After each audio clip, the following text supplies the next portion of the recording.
One day, isang araw, naglilinis sa kanilang ina sa kanyang pinagtatrabahuan sa bakuran ng kanyang boss.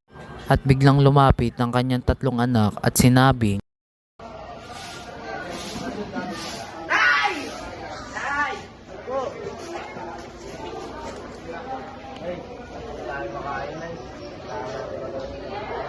Kaya nga anak eh. Sasabihin ko na lang sa boss ko kung pwede kayo mapasok na.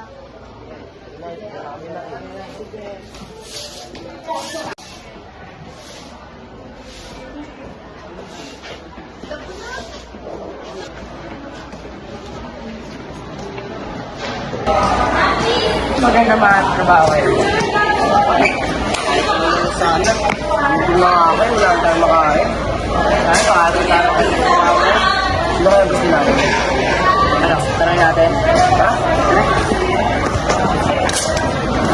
kinabukasan, nagtanong na ang kanilang ina sa kanyang boss kung pwede mo may pasok ang kanyang tatlong anak at ito ang sabi ng kanilang boss. Boss, magandang araw! Uy, ano may tutulong ko sa'yo? May alam ka bang trabaho para sa tatlo kong anak? Meron, tigabuhat dun sa pinapagawa kong building. Ah, sige. Sasabihin ko na sila. Kailan ba sila pwede magsabi? Bukas na bukas, papatawag ko ka ating assistant. Sila na lang ang mag-aalis sa mga anak mo. Ah, sige. Maraming salamat po.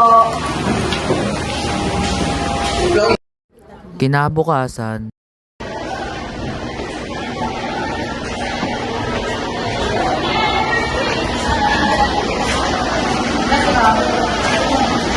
Assistant, Yes, boss? may mga paparating na tatlong bagong empleyado. At sigasuhin mo sila dito.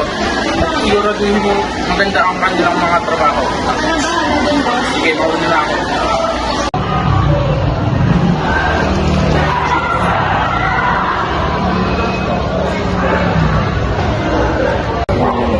Mga anak, may maganda akong balita sa inyo. Ano po yun, Nay? May nahanap na akong trabaho. Ano po? Construction worker. Kailan po yung magsusula? Bukas. Pwede na yun. Sige po, Nay. Pwede na po yun. Sige. Baka, Nay. kinabukasan, pumasok na ang tatlong magkakapatid sa kanilang mga trabaho. Boss!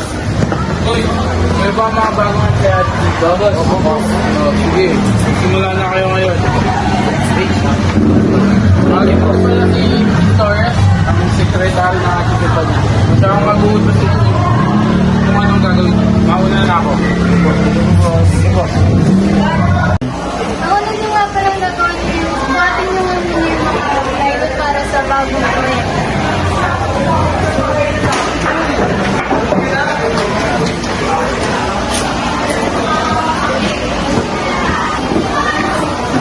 Pakibaba na lang dyan. Dito,